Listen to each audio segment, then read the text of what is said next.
If you understand the art of appeasement, then I want to show you that you have come to a point where your altar will begin to speak. Now, I need to show you the speakings of an altar. And in showing you the speakings of an altar, I will digress and show you how to use your altar to fight. What I titled altar versus altar. You should be able to read the speakings that is coming from the altar you are operating. Because every altar speaks. The moment you bring a sacrifice and you put on the altar, it begins to speak into the spirit realm. It's just like a transmission. Just like your GSM terminal gives off frequencies, transmissions. The transmissions are not audible to the human ear, but your phone has what it takes to be able to catch and to maximize the transmissions. Altars speak. The moment you put a sacrifice on it, and we have different types of sacrifices, and the most powerful sacrifices are the sacrifices that God himself calls for. God says, stand before me for 21 nights, from 12 midnight to 3 a.m.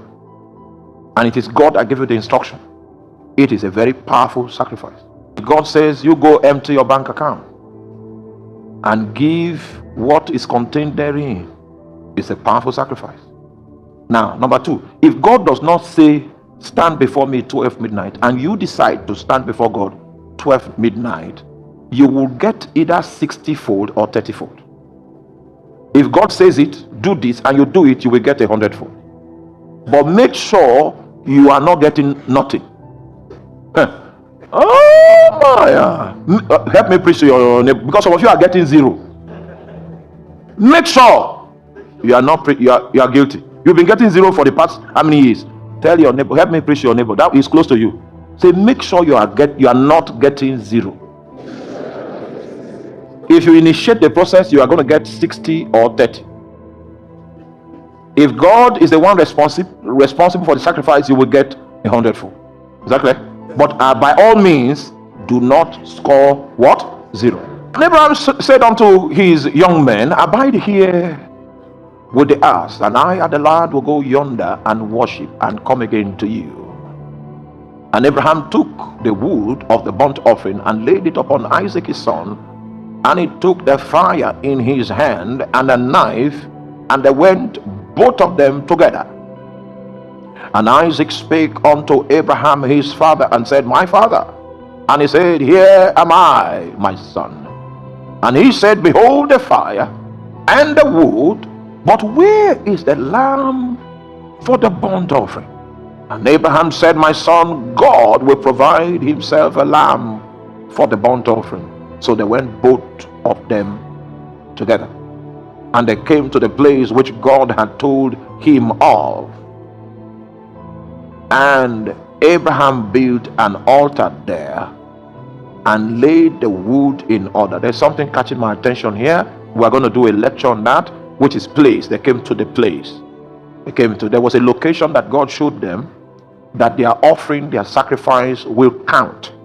And we are going to talk about an altar as a consecrated place. If we want to establish a national altar, we will need to get a consecrated place.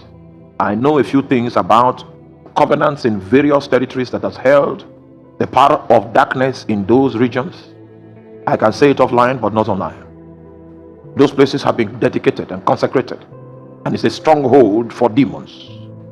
A demonic stronghold has been built by the transactions that are going on in that location. So you will notice that God said he has to go to, he saw the place that God had told him of.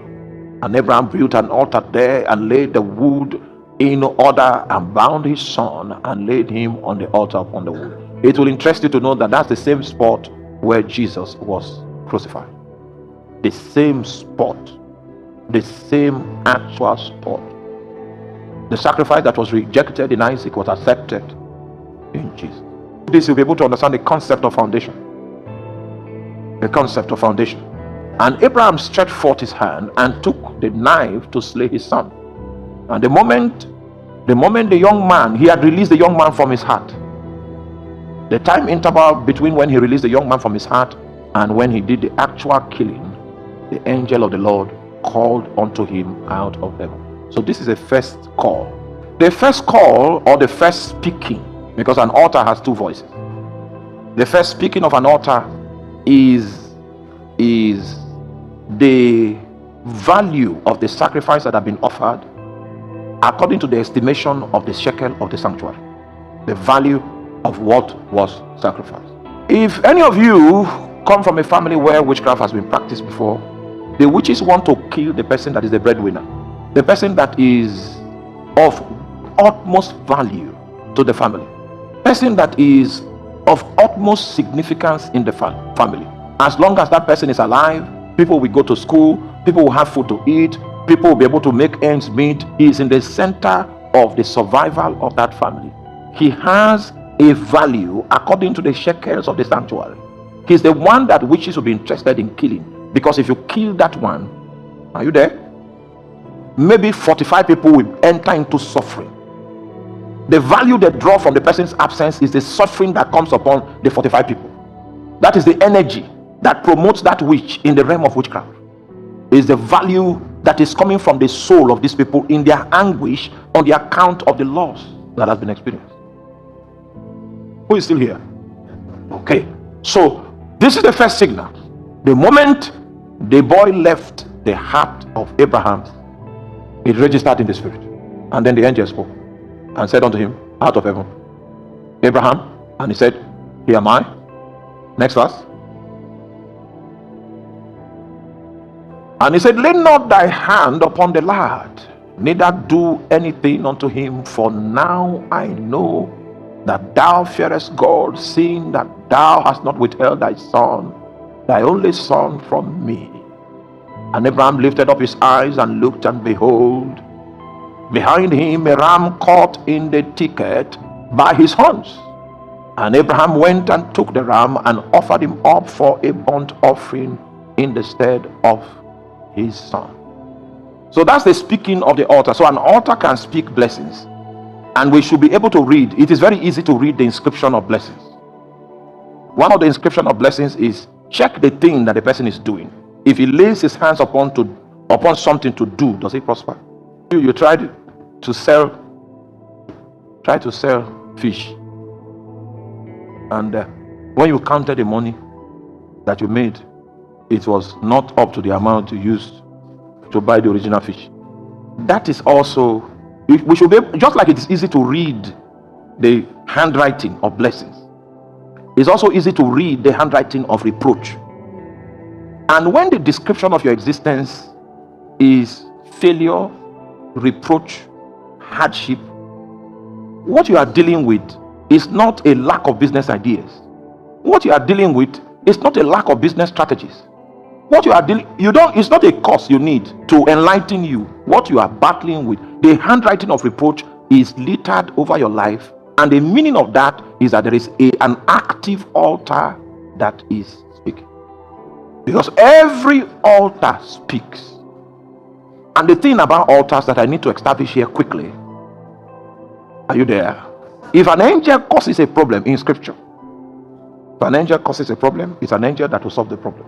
If God is responsible for a problem, it is God that will solve the problem. If the sons of God cause the problem, another generation of sons of God will manifest to solve that problem. That's the law of the Bible. How many of you still remember the ark of Noah? When Noah entered into the ark, do you know that God came from without the ark and locked the door of the ark so that Noah will not be moved with compassion to open for anybody? So it was God that locked the ark. It was beyond the authority of Noah to unlock. It was when God wanted that God now showed up and unlocked the ark.